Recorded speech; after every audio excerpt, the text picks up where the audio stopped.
Hi, Dr. Terlep here with another edition of 5 Minutes to Vitality. This time we want to discuss a little bit of a piece of research that was just published in the online journal Neurology.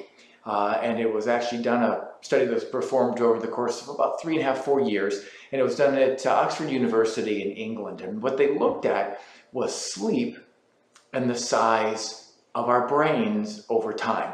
So it's long been known for us that sleep is critical to good health. Who doesn't know that when you wake up in the morning and somebody doesn't get enough sleep, boy, are they grumpy for the day. Okay, so it affects mood. What else does it affect?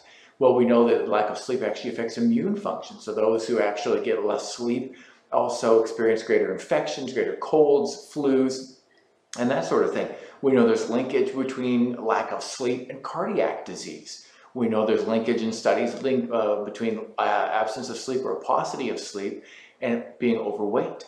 There's a couple of hormones that lack of sleep actually affect dramatically and can lead to us being overweight as well. Okay, great. So it does lots of stuff, this absence of sleep. But what this study wanted to look at was the size of the brain over time. So as it looked at the size of the brain, originally had about 150 people that they looked at. They were 20 years old to 85 years old.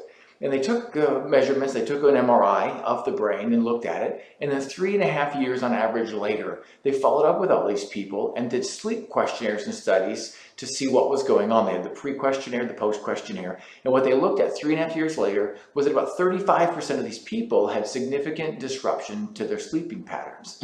The more significant the loss of sleep, the more significant the disruption to the sleeping pattern, the more loss of brain tissue there was that we noted. One of the things that the brain is often referred to as a housekeeper is sleep.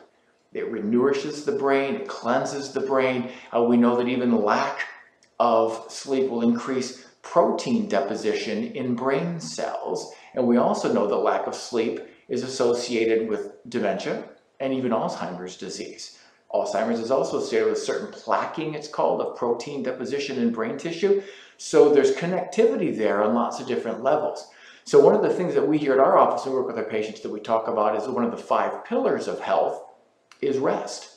So making sure that we get adequate and good rest to restore the brain, because we're that housekeeper that keeps the brain clear to function so that we don't lose a loss of size of the brain over time.